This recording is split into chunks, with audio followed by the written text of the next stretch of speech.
I mean, it depends how much time is going to be cut from that 72 hours.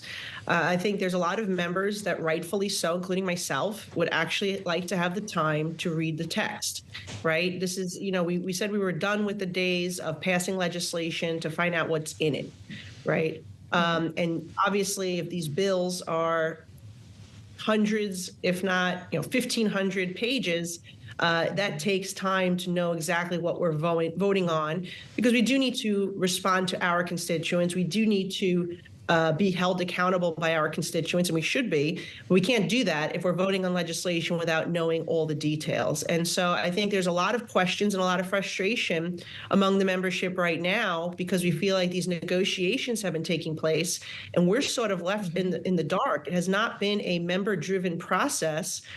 It's been a process driven by leadership. And unfortunately, we're kind of just waiting to see what happens. We shouldn't have to find out what's going on by searching Twitter. That's the bottom line. We are the lawmakers. We all have aspirations here of what we'd like to achieve for our constituents with this final package. I think it's frustrating to a lot of members that we're also seeing this negotiation with the Democrats when we're in the majority, and we should be talking among ourselves and figuring this out. Well, and you will be in the majority still in the next Congress when the next deadline looms. March 14th, we understand we're going to be doing this whole song and dance over again. And given the narrowness of the majority you will be part of, it is likely that Democratic votes are going to be needed to carry funding over the finish line, Congresswoman. So how would you like to see Speaker Johnson handle it differently than the situation is currently being handled? Well, I think next year, hopefully, we'll be in a much better situation, given that we will have a Republican trifecta. And I also think that with President Trump at the helm, with his leadership, that he will play a huge role in keeping us united and keeping us focused on the agenda, which is obviously starts with securing our border, the energy policies, the addressing some of the regulatory issues that have stymied investment and development and manufacturing in this country, as well as what is, to me, as a Ways and Means member in the House, most important, our tax legislation, which is, if this expires, it will be detrimental to our economy, to American families, because that single-handedly has helped create millions of jobs, lifted American wages, brought unemployment down to record lows, doubled the standard deduction. It lowered the corporate rate, the income tax rate. It eliminated the alternative minimum tax. And so all of that's at stake next year. And so we have to focus and prioritize these things early on. Well, and your chairman on the Ways and Means Committee, Jason Smith, has not been shy about saying he thinks if you want to get tax reform passed, it should be included in one big reconciliation package with the border and energy and other issues that are high on the incoming president's agenda. Where do you stand on that? How hard will it be to get tax reform passed if it is a separate package that comes later? I agree with the chairman that we need to prioritize tax up front. There's just too much at stake, as I just laid out, if these provisions expire. Some have already begun to sunset or have expired. And I get concerned that if we do energy and border security without the tax piece, that there will not be cooperation from some of the members to focus on the tax piece. I think it needs to be done all together. So you have members from border states getting something, you have folks that are from energy producing states getting something, and you have the fiscal hawks and the Ways and Means tax experts and tax writing committee members getting something as well. So we can help President Trump deliver some of these campaign promises with parameters, right, within reason, but deliver those campaign promises. And so we've done a lot of work in our committee, laying the groundwork, doing our tax team work, roundtables, hearings. We have an idea of our options that are on the table in terms of different parameters that would obviously adjust the cost and the impact. And so we need to work now to build consensus with our colleagues throughout the House. Well, what about the SALT cap specifically? Bloomberg has reported Trump's economic team is looking at doubling it from 10,000 to 20,000. Is that enough for you?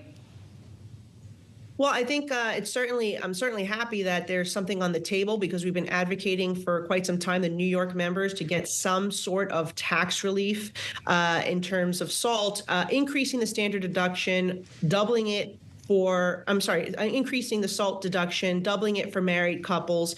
I think is a great starting point. We can work on what figures would be the right one. 20,000 may seem a little low for particularly some of the New York members. I'm willing to entertain that if we are also going to increase the standard deduction, as I have had legislation to do. And another important piece for me is the Social Security, the tax on Social Security. I have too many seniors in my district that are struggling paycheck to paycheck on Social Security. They have not adjusted those thresholds for taxable income in 40 years, my entire lifetime. We need to help protect seniors so they can keep more of their hard-earned money. So maybe a bonus deduction for seniors. We can't adjust the thresholds. And so I think there's a lot of things on the table. There's a lot of moving parts, and obviously, every time you move a piece of the puzzle, something happens, right? And so it's a matter of figuring what is doable, what is reasonable, what is doable, and what could satisfy a majority of members to get this thing passed. I want to ask you, Congresswoman, about something else I'm sure is capturing a lot of attention in your district and other districts in New York, New Jersey, all throughout the Northeast, and that is drones that are high in number and percolating around the sky. It's really unclear exactly what is going on and where these things are coming from. And I wonder what you have heard as a lawmaker and a member of Congress from authorities about this. Well, unfortunately, we haven't heard much, and that is part of the frustration. And it seems that the federal agencies' stories seem to change. First, they were trying to convince us that these were just small manned aircrafts. And that we were misidentifying them as drones. Then they tried to convince us, well, yes, now they're commercial drones and recreational drones. And now they're even trying to tell us that these are stars in some cases that we're seeing and we're misidentifying for drones. It is ridiculous that the American people, and particularly members of Congress who have a responsibility to not just protect our constituency, but have a say in matters of national security, cannot get this information, cannot get a classified briefing. We're going to be offered a briefing today by the White House and Department of Homeland Security at 2:30 today, but it's not a classified briefing. And so I'm sure the information we're going to be receiving is the same stuff we've been seeing on Twitter, which is ludicrous. And so I'm very frustrated by this process. Personally, I believe that these are government operated drones. I don't know whether they're doing some type of counterterrorism activity or exercises, or maybe testing some new equipment for our law enforcement or military. But the bottom line is they should be honest with the American people. If it's classified, they don't need to give us the details to the public. They should give it to the members of Congress. But at least say what it is in terms of that it is military exercises. That I think would be satisfactory to most people, to not think that we're somehow being invaded by another country or another planet. Of course, Bloomberg can't confirm whether that is the case, as we don't have that information either. Just quickly, though, Congresswoman, in the interim, while everyone's trying to figure out what's going on, do you believe police in New York, other authorities, should have the authority to shoot these things down, or does that present its own kind of danger?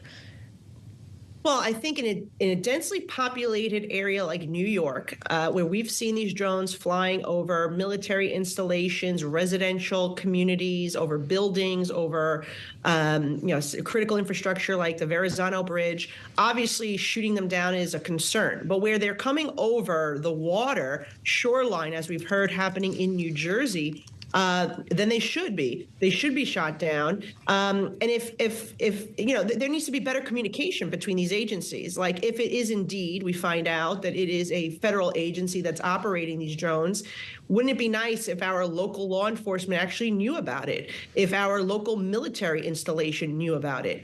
As far as I'm concerned, and that my conversations with them, they know nothing. They have no idea where these drones, who's operating these drones, and for what purpose. So there definitely is a lack of communication between the federal agencies and also with the different levels of government. The federal government doesn't seem to be keeping the state or the city informed, and that is, I think, very problematic. All right, Republican Congresswoman Nicole Malliotakis